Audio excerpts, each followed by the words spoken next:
Greetings and welcome to my channel, Viewed from My Desktop. We here at Viewed from My Desktop like to show affordable hi-fi equipment that both sounds nice and is at a budget price. So let's get started. Today we're going to do a review of a tennis subwoofer called the Rockville Rock Shaker 10. Before we get started, I'd like to remind everybody or ask everybody, if you have not already subscribed, please subscribe to my channel. Please like, share, and subscribe, and hit the notification bell so you'll be notified when I upload videos in the future. This particular subwoofer, I'm doing a review on this, and this subwoofer is going to be part of a budget setup system in the near future. So I'm going to do a review of the subwoofer itself.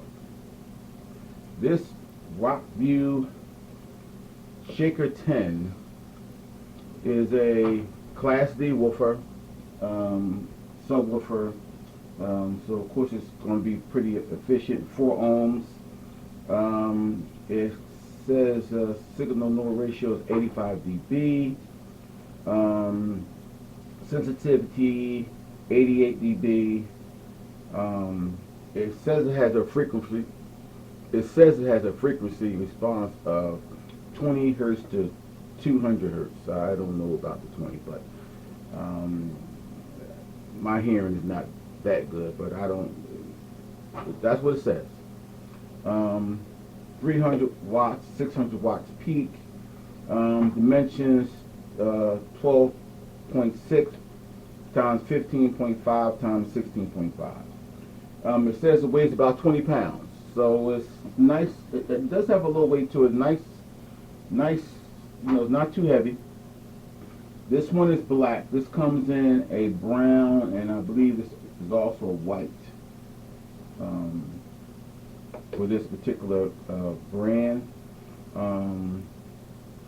I got this here subwoofer because it has some features that you only see in usually higher price subwoofers, and this one at the time was about $140 at the time of this review.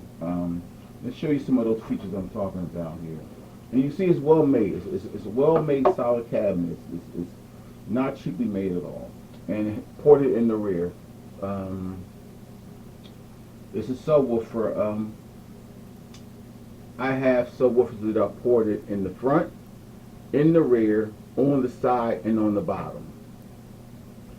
And I can't say that I really have a preference, except for there are a couple that where they are located at. Them being front ported is an advantage, and that's, you know. But I have a front ported subwoofer, so I put them there because that's where the subwoofer sounds the best, and being front ported helps me. This being rear ported, I probably wouldn't put it in that particular location. But all in all, front ported or rear ported, I can't say that I like one that much over the other. There are a lot of other things that may have more of a factor. But now I'm talking about some of the features that it has. A lot of subwoofers you'll see, they will have a on and off switch. That's a typical thing, on and off switch. Let me see if I can zoom in here a little bit.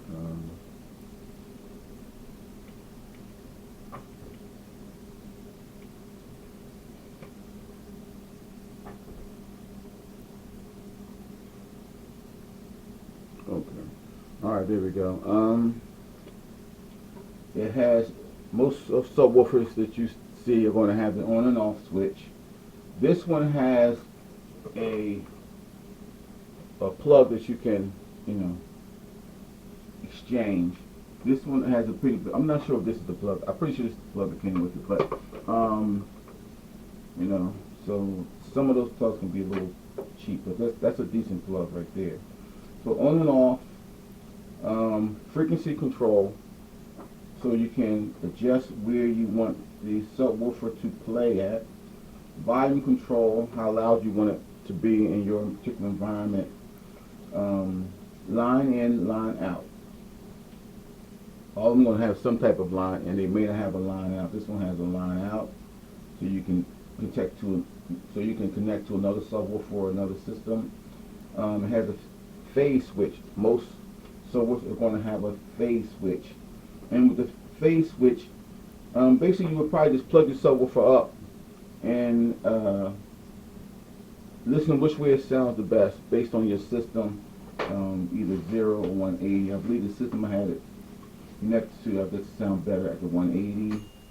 And it has a off switch, or it has on where it stays on, and it has auto here in the middle where it comes on when it hears the signal. So that so you won't have it all the time. But one of the main features that it has that a lot of subwoofers in this price range will not have is these high level inputs and outputs. And their banana clips, 5-way, and their 5-way binding posts. I do have subwoofers that have the high level input and high level input and high level output, but they were not 5-way binding posts. Maybe a little older design, but anyway, so those are some of the features it has on the back. This is a very good sounding subwoofer, 10-inch. I don't have any subwoofers that are 6 inches. I don't have any subwoofers that are 15 inches. So I don't have any that's really small, and I don't have any that are really large. But 10-inch is, for me, probably the